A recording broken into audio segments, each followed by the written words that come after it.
Paid it full. Hey, what's going on? You're tapped into another creators interview. I got a great guest today. I got Traut, the owner and operator, huh? And founder. Yeah. All that, of Underground Pizza Company. That's what's up, man. Let's get into it. So what made you want to get into the pizza game?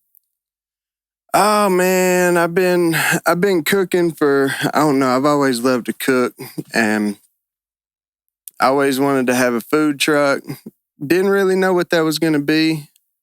At first, I kind of thought it'd be a barbecue truck or maybe, I don't know, something. But I started cooking different things and finally got to pizza and was like, oh, I got to perfect this. Because the first one was not good. It was not good. The first pizza was a misfire, huh? It was a misfire. And so then I started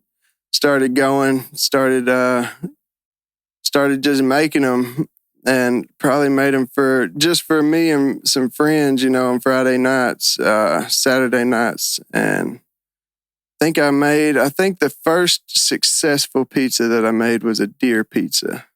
So it had like deer meat? Yeah. It had deer hamburger, deer sausage, I think summer sausage. I think I put some sauteed mushrooms and onions on it. And I was like, man, this one's actually really good. So I'm gonna try to keep on. What was it like when you're like, did they bit into it and was like, oh yeah? Yeah. So that was a cool feeling. Yeah, for sure.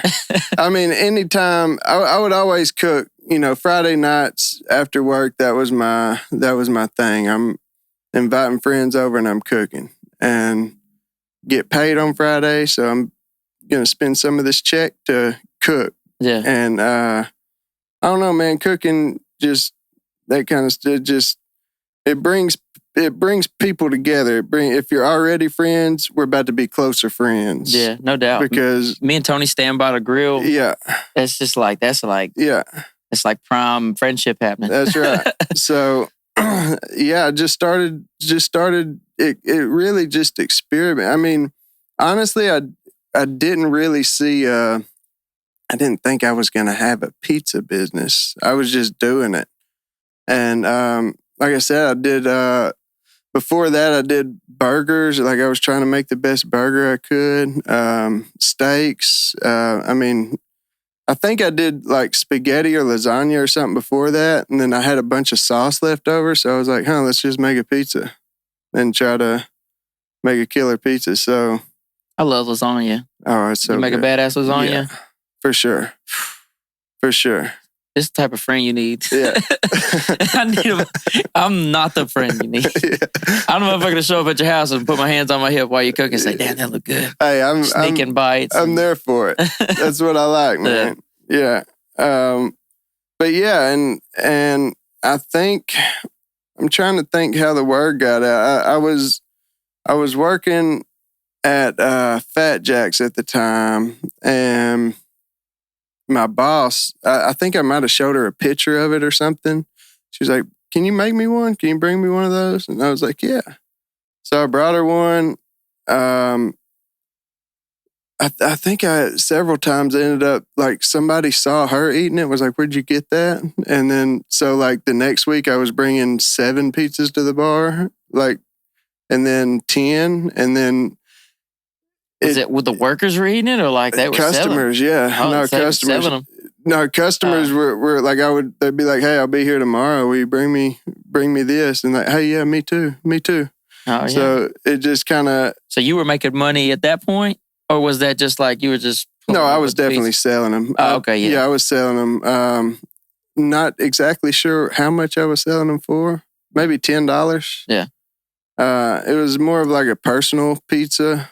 But late at night, I'm sure they was eating that shit up. For sure. And the regulars at the bar, they get tired of the same food every night. So they're like, I want something different. Yeah.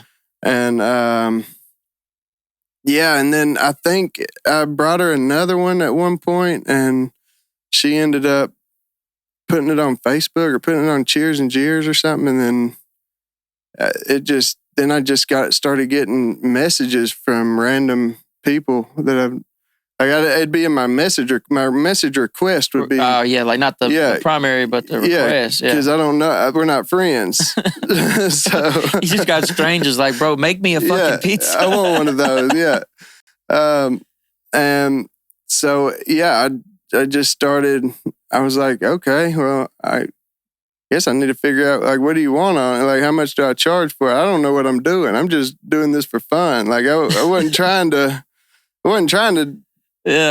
Turn this into something, but it just happened. That's how a lot of the best ones do. Like one day you wake up and you're like, oh damn, like I'm in demand. Yeah. And so then that was happening for a little while, for I don't know, just randomly for maybe a couple of months, and then COVID hit.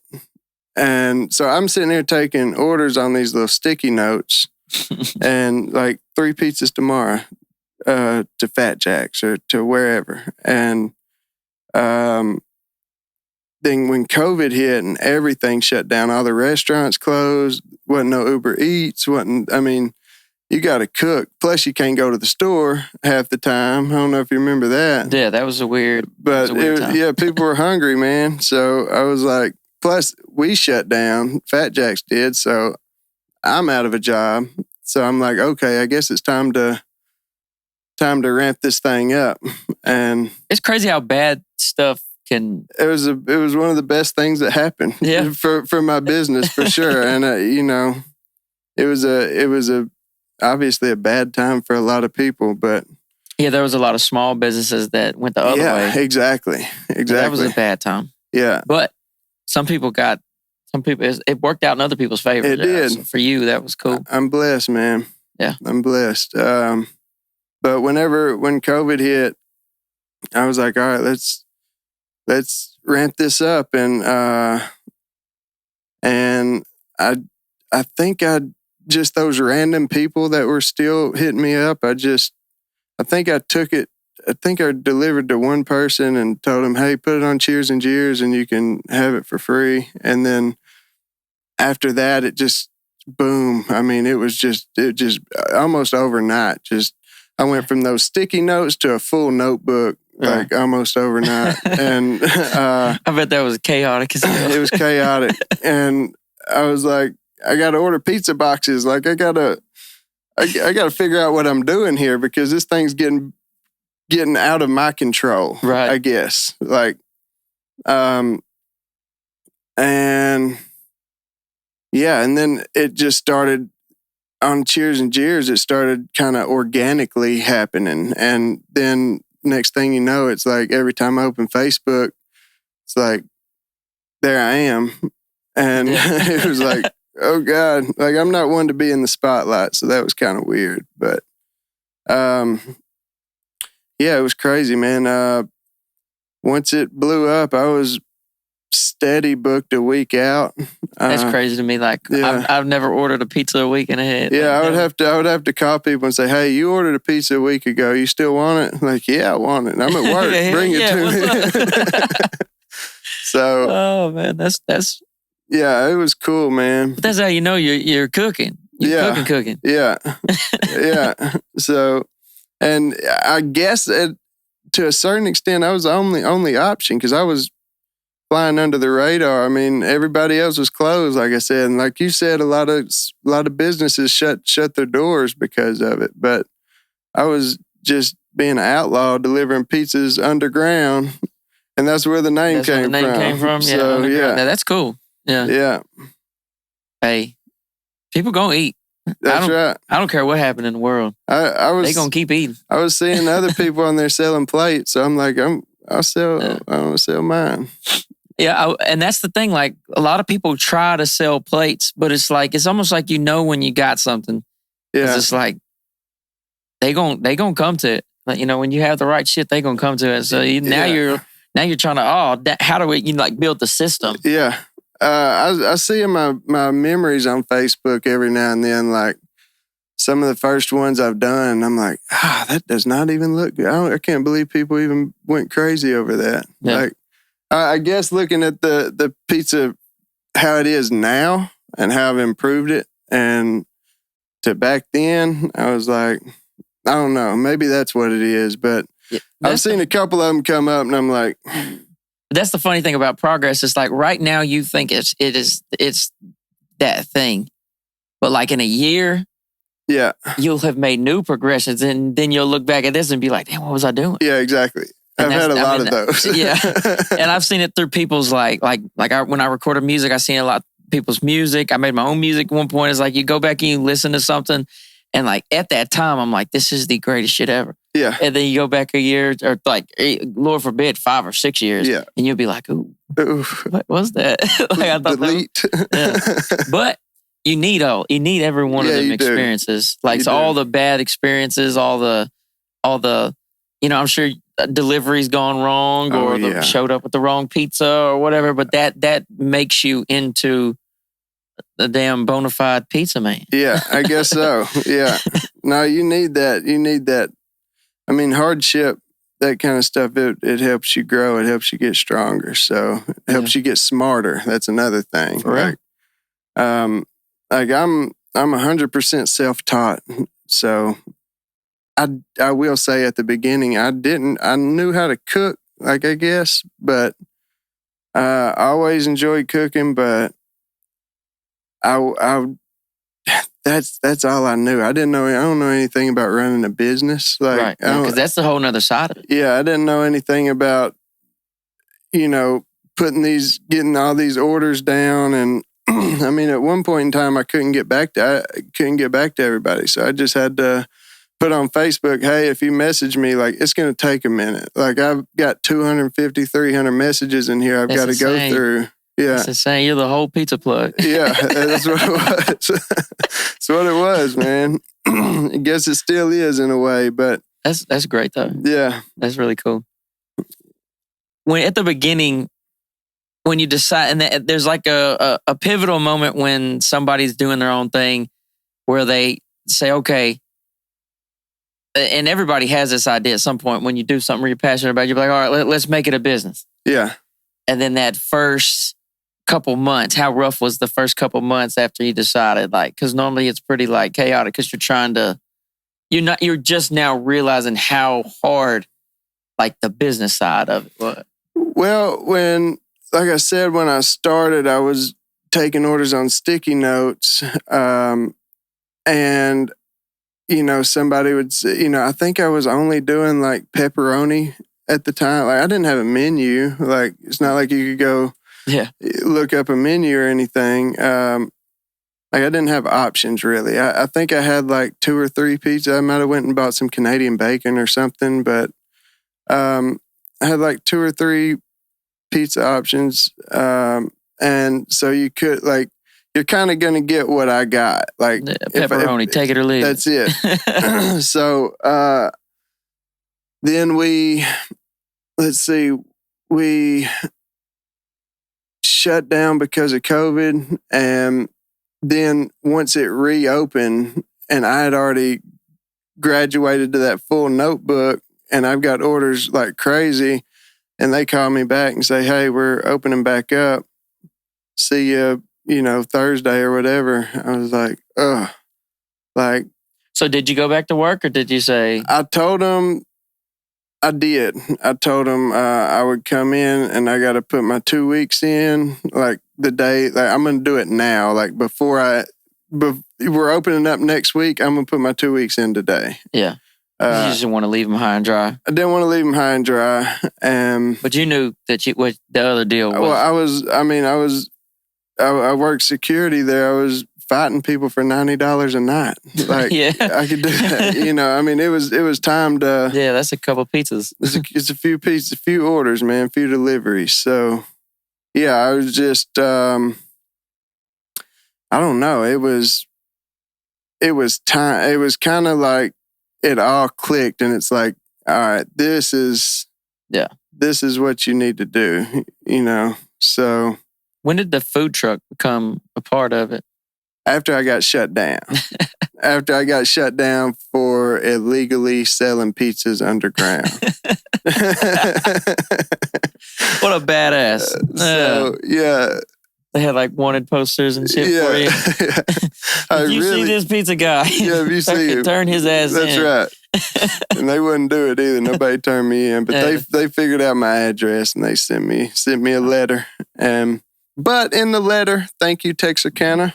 Yeah, appreciate it. It said, we're shutting you down. It's $1,000 a day if you continue. But if you would like, we're excited about your new business. So if you would like to open up legitimately, here's all the paperwork to get started. Yeah. So what did that time frame look like? How long till you was? I'm gonna guess it was.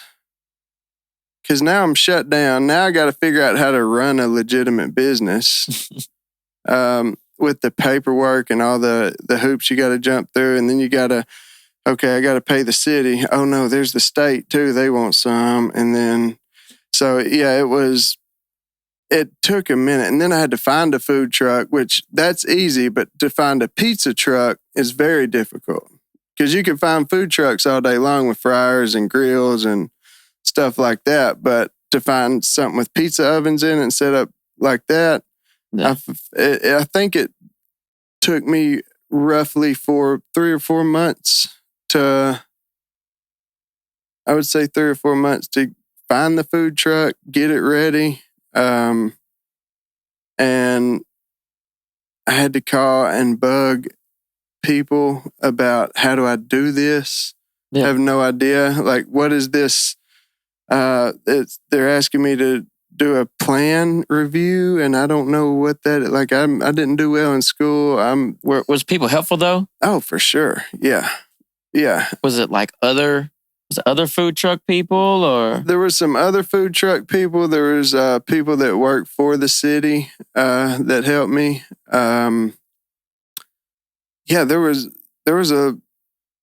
quite a few people, there at first whenever, like, I didn't know if I wanted to go food truck route or brick and mortar. Yeah. And I was looking at a few places and, it was kind of scary because all the other restaurants just shut down.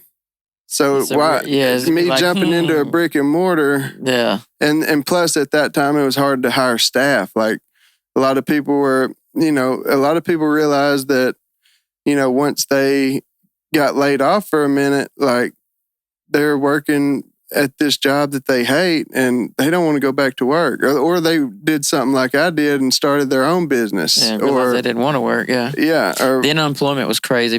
I know lots of people that were just like, bed. Yeah, saying I could sit in bed and get like $400. Yeah, for sure. Yeah. So it was a big gamble to jump into. And plus the location, the one that I looked at, it was $8,000 a month. 8,000? Yeah. Damn. It was fully outfitted. It was ready to go. It was a pizza place before, but I was sitting there thinking, I don't know how I'm going to find staff. First of all, yeah. Second of all, that's a lot of pizza. $8,000 a month. That's just rent. Yeah, that's a lot of orders. That's before. A lot. Yeah. Plus, I knew that I wasn't ready for that. Yeah. Oh, dude! If you would have went to a full blown restaurant from I'd be shutting your down. Kitchen, I would be out in 6 months. But I think some people get in trouble doing that. Like you get a good idea and you see something working, and then it's even more risky to skip steps. I think. Yes, I still had a lot to learn. I mean, I knew I had a lot to learn. Like I said, I just knew how to cook. That's all I knew how to do. Yeah. And I can drive, I can deliver you a pizza. but as far as, anything else, like I got a lot to learn. So I don't know if the best idea is to jump into a full restaurant with a full staff. So that's why I was like, let's look for a food truck and then maybe I can hire 1 or 2 people,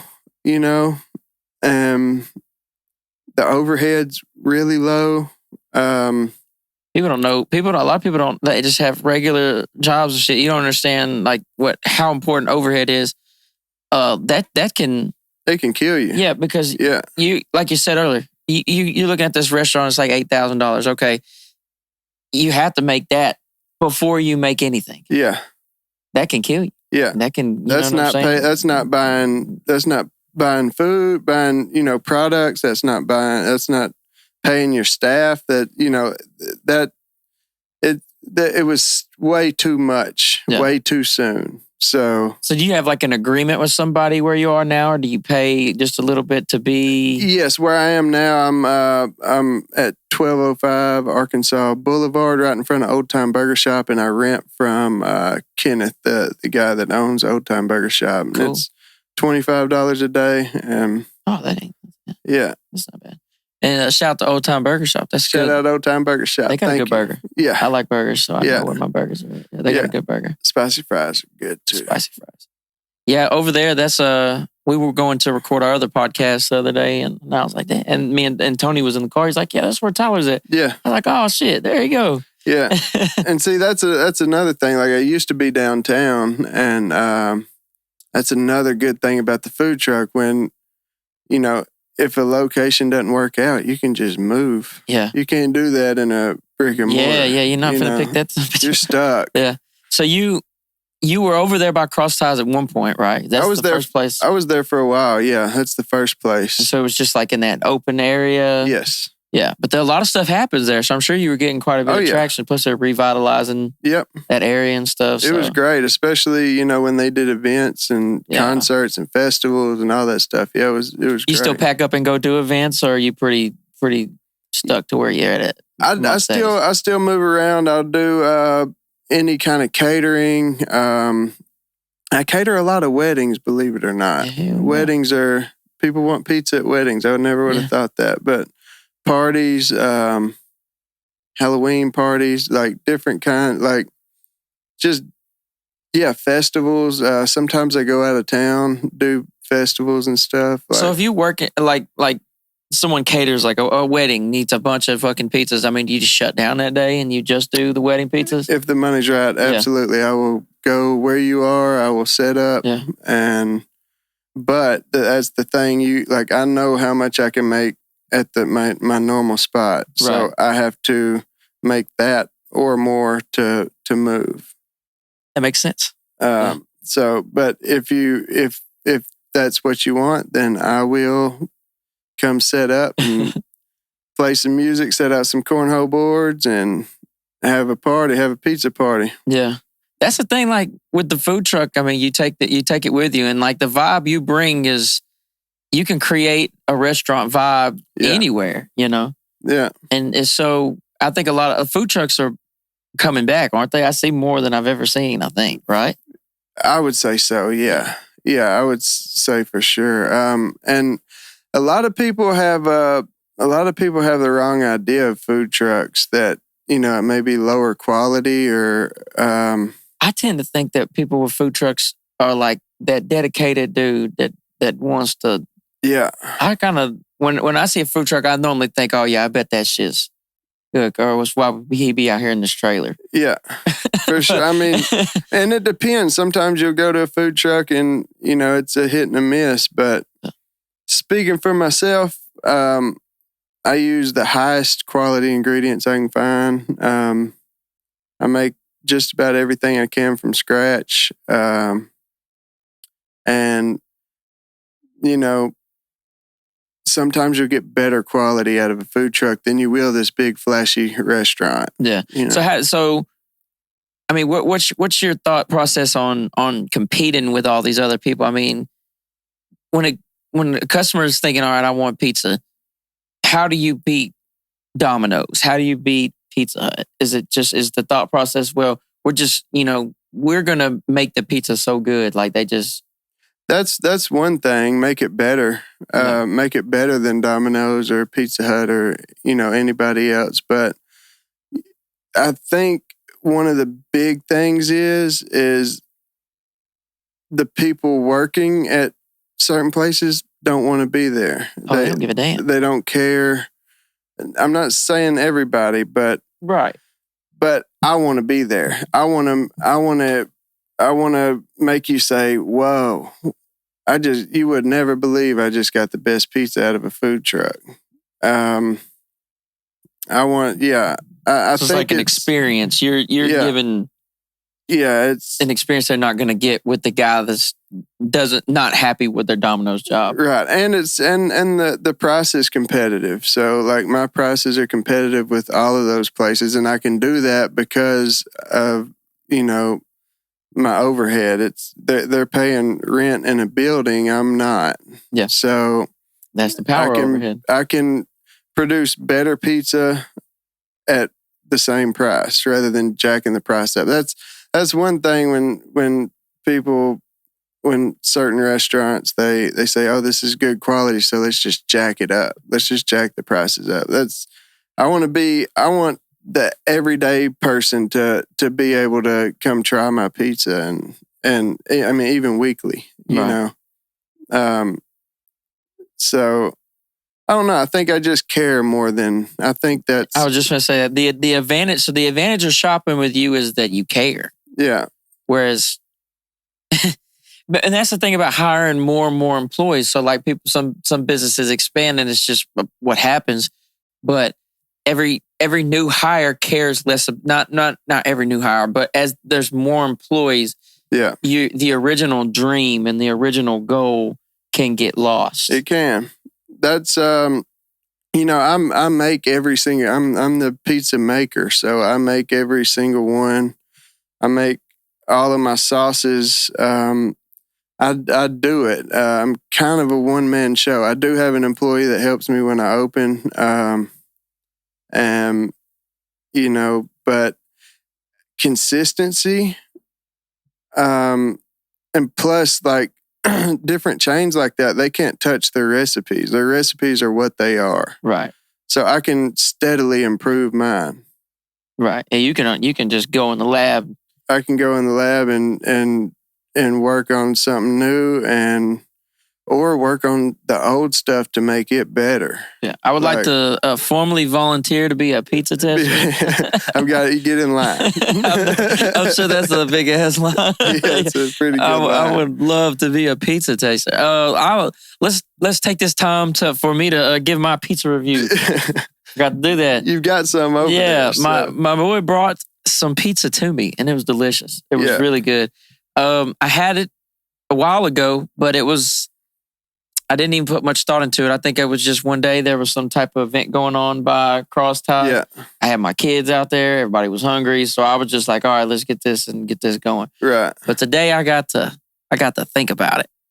And so what was that first? The one I liked the most, what do you call that? The jalapeno popper? Yeah. That's one of our, I would say that's the pizza that we're kind of known for. It's like our signature pizza. Yeah, that was right. That was the super. And the whole time I was sitting over here, I'm like, because it was so good and I ate too much. But it was. You ate a lot. I ate a lot of pizza. I was sitting there listening to you telling me your story and whatnot. And I'm just like, dude, this is a good pizza. I'm just going to keep eating. Yeah. But I skipped lunch today. Because you said you was bringing pizza. And I said, well, let me be the best judge I can be. Yeah, for sure. And be hungry. Well, thank you for your dedication. Yeah, it wasn't hard. And that was an easy one. And then the pineapple one, I love that. I love pineapples on pizza. What do you call that? The controversy. The controversy, yeah. Some people swear that it don't go on there, but I mean, anything can go on a pizza, huh? If you do it right, you can put damn near anything on a pizza. I would say so. I stay away from seafood, but that's just my own personal thing. Like fish pizza? Yeah. Is that a thing? That's got. I mean, I'm sure somebody's done it. They do like crawfish pizzas or like shrimp. It sounds interesting. Yeah, but I just don't want to do it. Yeah, that sounds like. I just don't want to do it. That's like a different branch of chemistry. Yeah, I'm gonna stick with the originals, and then I got my own. Do you do any dessert pizza? I'm not a big dessert eater, but I know some people really like it. But a lot of people have been asking and demanding for a dessert pizza, and I worked on one for a couple of months, and I just couldn't get it right. And I'm not gonna. It was okay, but I'm not gonna put something that's okay out there. It's got to be. It's got to be time. But that's if every pizza everybody ever eats from you is unbelievable. You there's no way it doesn't work. Yeah. So I mean, that's if you love the pizza, you put that into every single piece of pizza, and I can see that you say, okay, I made this pizza, it was all right.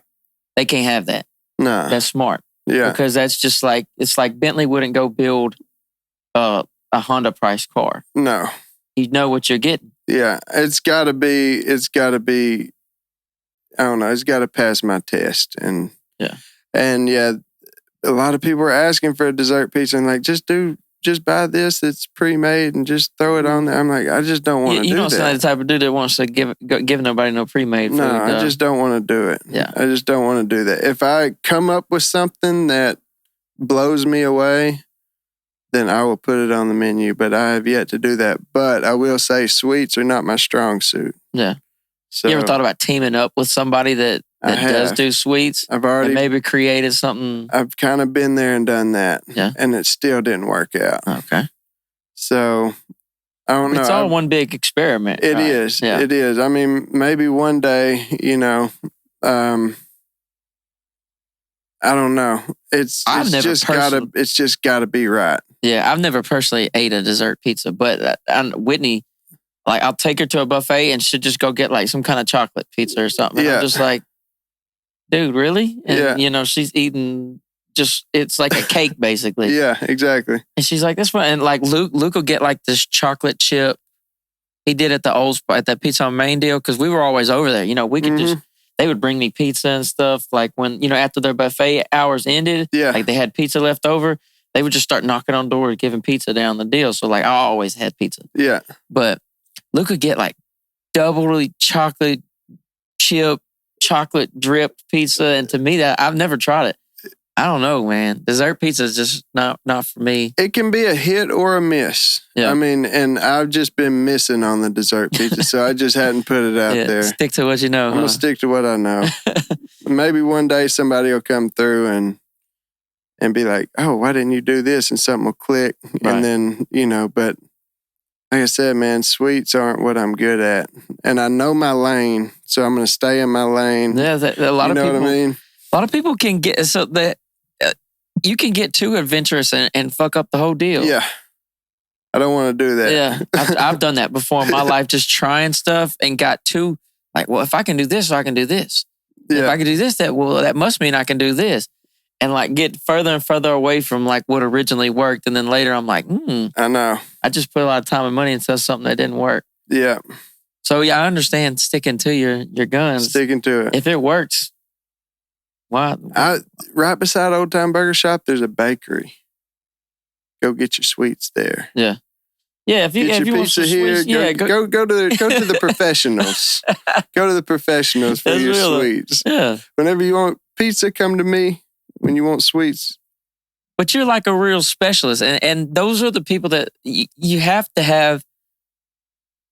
You have to have that passion. And I feel like the most successful people are the ones that can zero in and be a specialist at it. You know what I'm saying? I know that might sound weird. You'd be like, oh, I'm a pizza specialist. But like, sure. But do people ever, like, because like when I used to tell people like, oh, like they would ask me, like, what do? You meet somebody and like, oh, I record music. And then they're like, yeah, sure you do. Yeah. do you ever feel weird like saying you're the pizza man? Or are you just like, you just so damn cold at it? It's just like, yeah, I'm the pizza man. Like, no, I claim it, man. Yeah. I'm the pizza man. I mean, that's what it is. That was my nickname for a long time. People didn't even know my name. They just called me the pizza man. Yeah. I'd be walking through Walmart and they're like, hey, there's a pizza man. Yeah. I've been called several things. Hey, there's a studio guy. Hey, he's doing a podcast. Are you doing I'm good with it. Yeah. I mean, if you know I'm the pizza man, that means that it's working. Something's happening here. So yeah, I'm good. That's cool, man. Shout out to Underground Pizza Car. I like the name Underground because you was. Yeah, I was doing it underground, man. I remember coming up with that name. I was at a friend's house, and so after I came back from COVID and came back to Fat Jacks and stuff, I put my 2 weeks in. And that whole week, I was like, my phone was blowing up, and I was like, I'm just losing money up here. So I got to. So once I left, I was trying to catch up on all those orders, and so then I was like, okay, I got to come up with a menu. And I mean, I was dreaming about pizza. Like I was like, What do I put on? What do I put on this menu? Do I just put all these wild pizzas on here? Or do I put the normal stuff? Do I do a mixture of both? I want to put my own creation. My original plan was I have to have something on here that blows people away and that you can only get here. You can't go somewhere and have them recreate it. That was my plan. That's kind of how I came up with the jalapeno popper pizza. And I don't think I've ever tasted anything quite like that. That was different. You can't go to Domino's or somewhere and recreate that. Yeah, you can try, but it's not going to be the same. So yeah, that was my original plan, and so I created a little menu, and then it was off to the races after that. I started putting the menu out and everybody started sharing it. And yeah, man, it took off in a way that I never thought it would. Right. I never would have even dreamed that it would have taken off the way it did. That's cool though. Yeah. It's super cool. But you have to take that first leap. So like if anybody out there's listening and you're thinking of doing something, it's like for you, for example, it could never have happened if you didn't put that stuff out there. If you didn't try it. Yeah. Like it could never have happened. You had to say, I'll put this menu out, you know? Yeah. And sometimes that's scary to do something because you're like, dude, it was what terrifying. if they don't like it? What if this is not the right deal? It's your first time doing it. And anybody's first time doing anything is normally awful. Yeah. So it's like... It was kind of just the perfect storm, I think. The perfect storm of everything happening. And it was scary. It was definitely scary, but it worked. I can't tell you how it worked or why it worked, but I mean, I would deliver a pizza to somebody and they would be like, go ahead and put me down for your next. Whenever that is. If it's today, tomorrow, or next week, go ahead and put me down for it. Yeah. So, I mean, that's awesome, man. Shout out to all the OG customers and the new customers. Shout out to, I mean, if you've ever bought anything from me, I appreciate you. I mean, just having a food truck, being a food truck scene, it's really been a dream of mine for a long time. And so y'all made that happen. I appreciate it. Yeah. Yeah. Shout out to the people. Shout out to the people. Shout out to the people, damn it. So I'm about to be a customer. I just love pizza, man. I do love pizza. I don't eat it as much as I used to, but I don't know. I want to get in there and I don't know, flavors and our taste buds change too. That's crazy. That's a crazy thing to think about.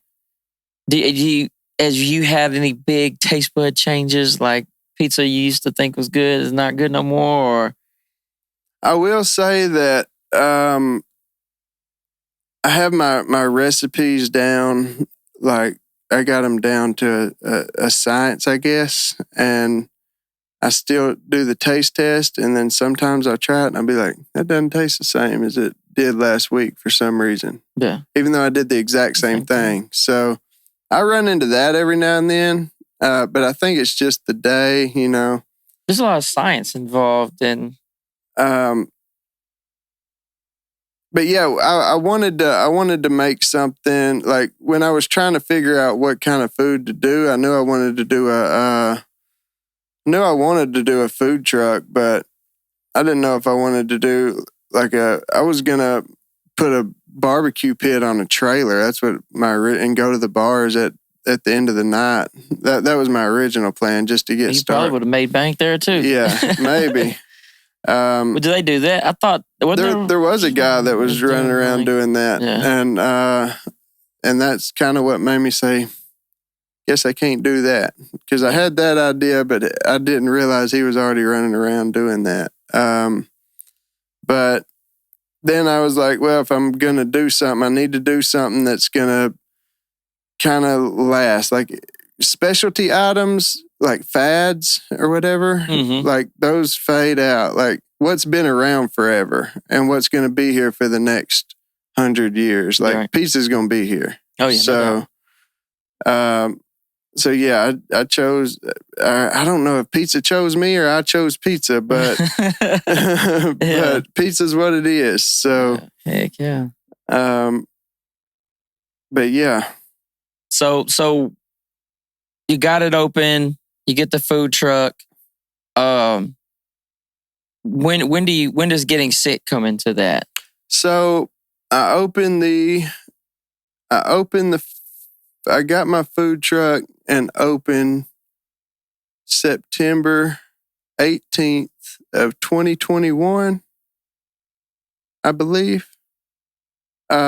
I was doing it for like a year out of my house before that. I did it for a year, 7 days a week. Did it for a year out of my house, which is illegal. Yeah. To all those future pizza people out there. Don't do an interview. If you're going to do it, don't do an interview. Don't get too big for your britches. But yeah, I opened legitimately in September 18th, 2021. I was open for 3 months and then got diagnosed with cancer.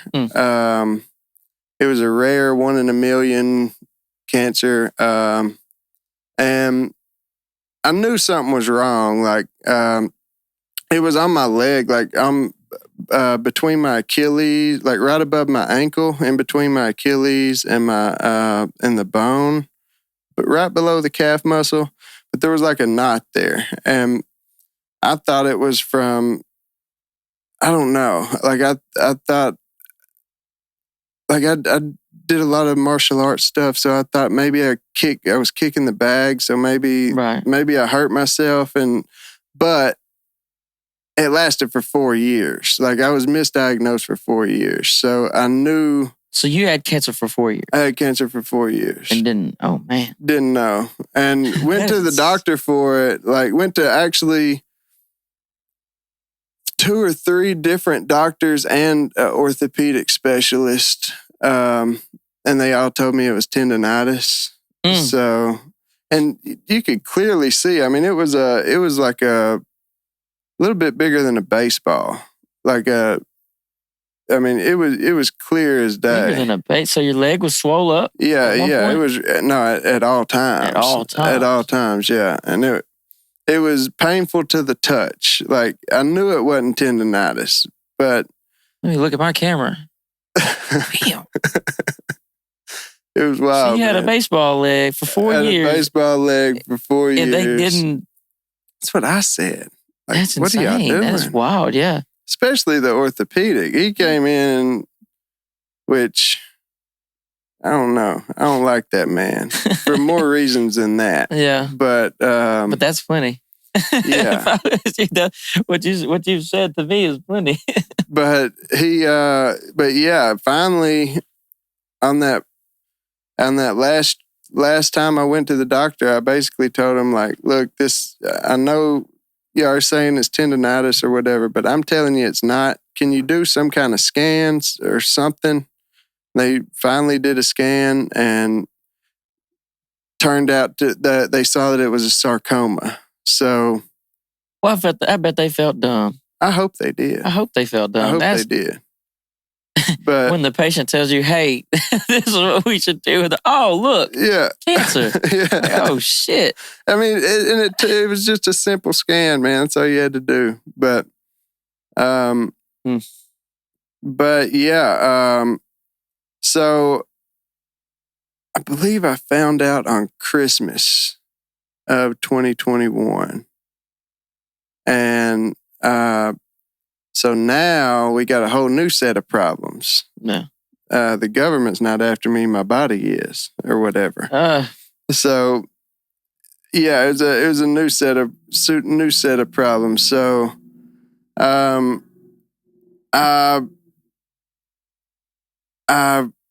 kept it. Let me see. So how long you're trying to figure out how long you ran it before you made a major change? Yeah. Once I think I was running it, I was going back and forth to Little Rock. because I had to get out of Texarkana at that point after being misdiagnosed. Yeah. Let's go talk to somebody else. Let's get out of town. Yeah, that makes sense. So I was going back and forth to Little Rock, and so like there would be days that I wouldn't be open because I was going back and forth, and I didn't tell anybody other than the people that I knew, just because, or the people close to me, just because I don't like putting my business out there, right? But and there was probably more reasons than that, but yeah, I was going back and forth there. The doctor told me we can do a biopsy. We can and I think there was the hospitals and stuff were still having, there was still COVID. Yeah. Whatever. What am I trying to say? There was like just a bunch of rules and rules. Wait times were crazy. Yeah. Right. Stuff like that. So he was like, we can either get this gun and just boom, jab it a few times and get the biopsy that way, and it's going to hurt really bad, or we can put you to sleep and do that. I said, how long will it take? He said, we're 2 weeks out on that. I said, oh no, get that gun. Yeah. Let's get it. And so I think I got a towel or something and bit the towel, and they got it. And that probably took 2 weeks to get those results back of what type of cancer it was. And that came back, and it was a synovial sarcoma is what it's called. And so the doctor came in and he said, prepare yourself, because this is a very aggressive form of cancer and it's probably spread everywhere. So you've had it for 4 years. It usually, I just get ready. And so now is the wait probably another month and a half to get a PET scan to see if it had spread.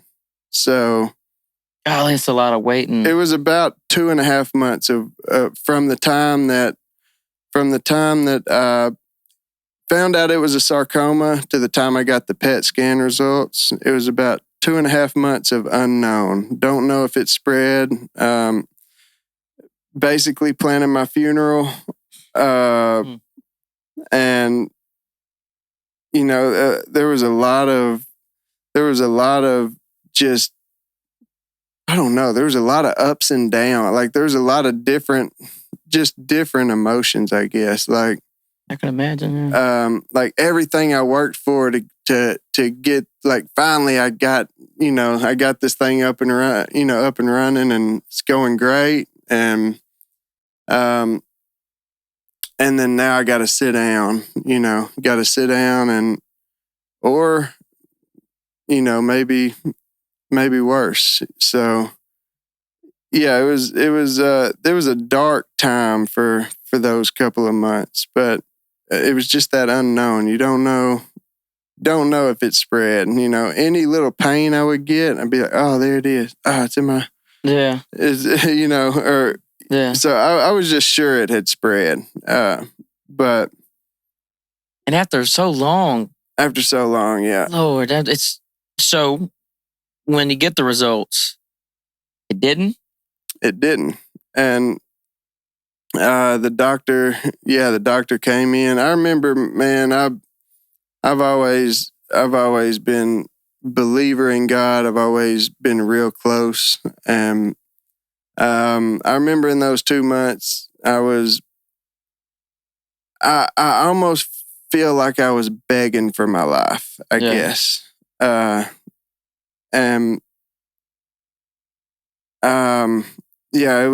It was one of those things where it was like, man, just get me out of this one. I know I've said this a lot. Yeah. I know I've asked you a lot, and I hate to do that, but one more time, And so, the doctor came in and said, I have no idea how this happened, but it hadn't spread.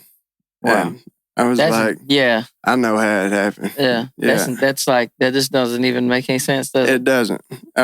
Super aggressive, didn't spread. Yeah. They actually used my case or whatever as they took it to a bunch of different universities and, like, I don't know, did classes on it or something, or I don't know. They used me as an example for a lot of different, to teach about this because they don't see it very often. Right. And that's why they misdiagnosed it. They're not ever used to seeing it. Right. There's about 20,000 different types of sarcomas. This one was one of the more rare. And I asked what the cause of it was because, I was not the healthiest person. Right. So I was like, is it from what I'm eating or is it, he was like, no, it's just a freak thing. It was, So if I had a 1 in a million chance to win the lottery, it would not happen. Oh, yeah. But if it was cancer, I would get it. So, but oh, that's crazy. I give all the glory to God on that one, man. Yeah, that's insane. Like when you say that line I say line, but when you say that part where you're like, they tell me to get ready. Yeah. That's just I don't know. I don't know who wouldn't feel something when you said that. Yeah, it was tough. That's got to be so scary. Obviously, most people don't. A lot of people die just like, a car wreck or they wake up in the morning and they don't know. Yeah. And then, but to know, or to think, you know what I'm saying? Well, it's a potential death. It's a death sentence. Yeah. Potentially. So, oh man, just carrying that around every day. But you were telling me earlier you kind of went into like war mode, huh? Like basically like. Yeah, once I found that out, actually, I think even before then, I was like, I'm not going to lay down, I'm going to go into battle mode here. I'm going to get my health back.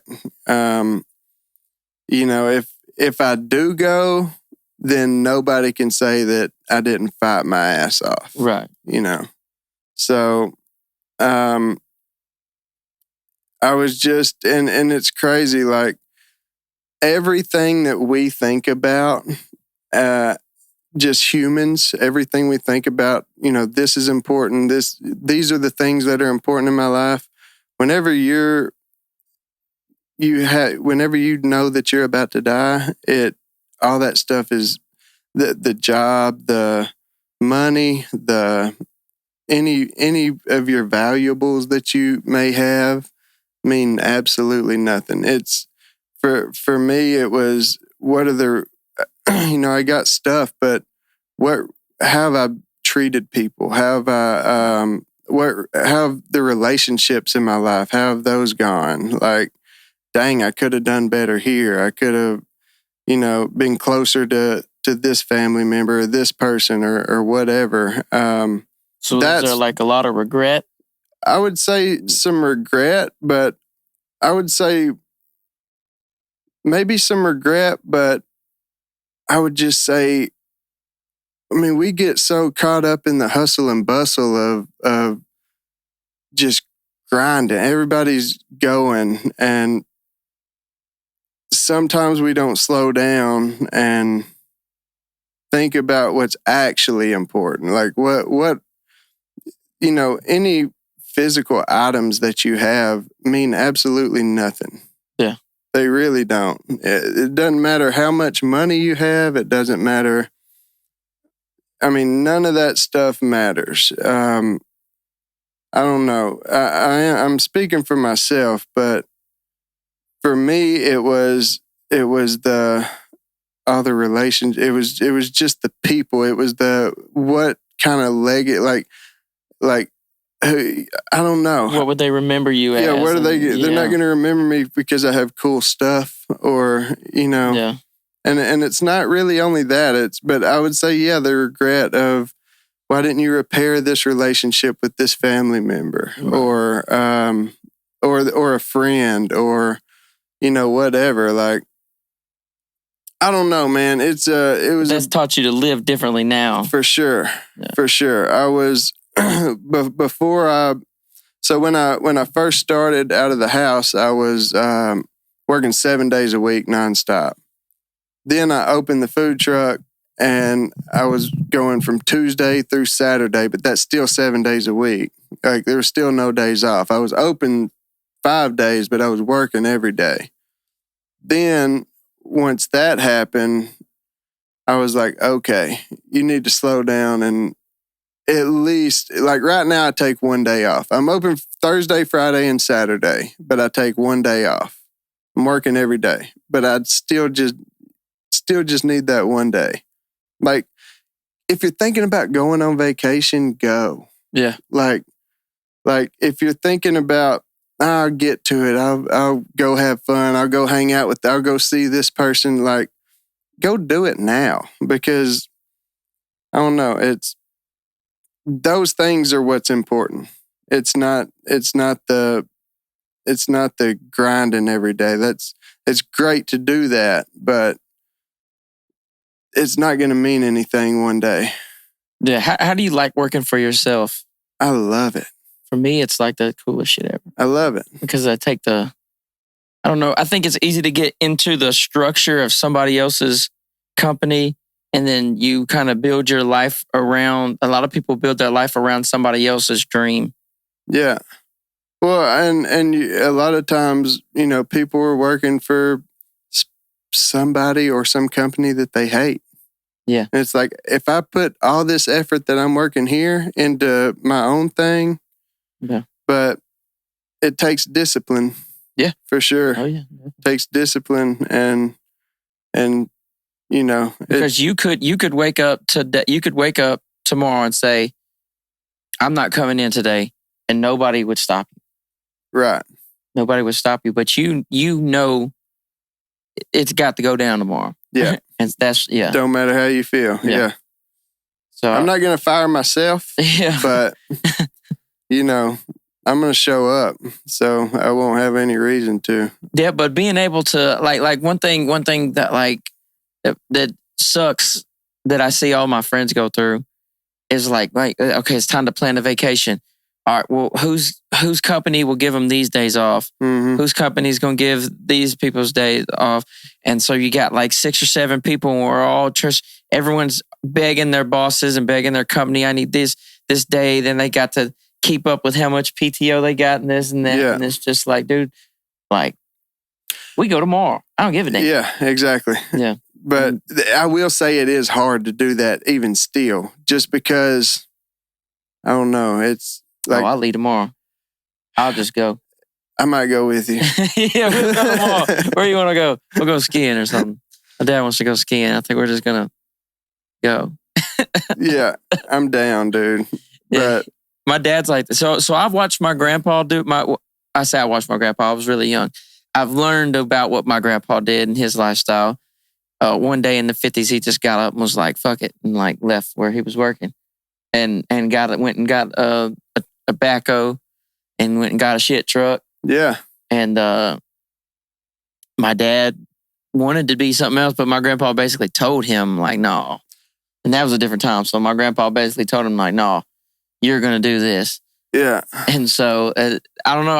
I've seen how, and like you say, it takes discipline, but there's a lot of advantages of, you got tax write-offs, you got, you know what I'm saying? There's a system in place for freelancers, people that are doing it themselves. Well, and a lot of these companies, if you died tomorrow, they would replace you the very next day. That's not appealing. They might come to your funeral, though. Yeah, maybe. A couple of close friends that you make. If they have PTO. Yeah. Yeah, man. Imagine like your closest work friend can't come to your funeral because they don't have PTO. That would suck. Yeah. I don't know. I'm big on the freelancer life. I'm on that. Me too. Like, cause I money's always seemed to come to me. Like, and when I just let go and I say, okay, Joe, you do the right things, you put in the work, it's going to come. So it's like, I don't want to go beg some company to give me money. It's like, I know from experience, and from experience, people will give you money.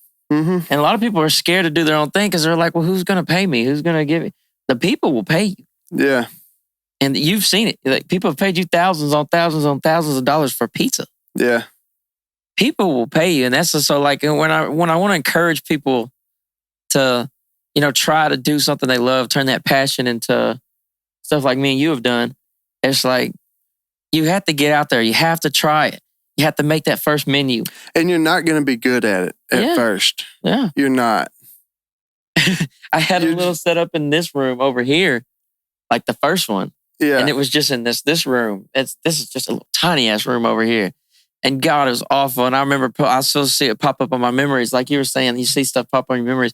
It popped up and it was just like, it's like $300 worth of equipment. And I was like, the studio. Yeah. It's like, oh, that's embarrassing. But it's like, that's what built, for sure, $20,000, $30,000 worth of equipment. Yeah. I mean, I was happy about my $100 worth of groceries. I'm about to make some pizzas out of the house. Yeah. You know what I mean? But you got to start somewhere, and you may not be good at it at first, but get those reps in.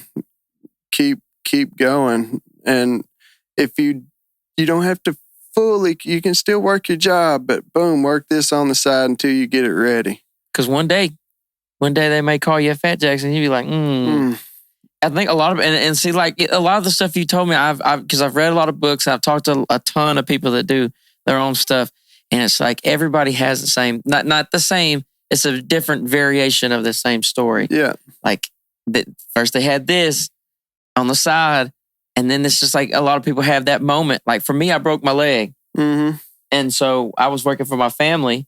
I broke my leg, and there was like, okay, well, there is nothing for you at this point. Yeah. So this little room in there, I moved it into the big room, and like I was sitting in there with my leg propped up, broke, recording people.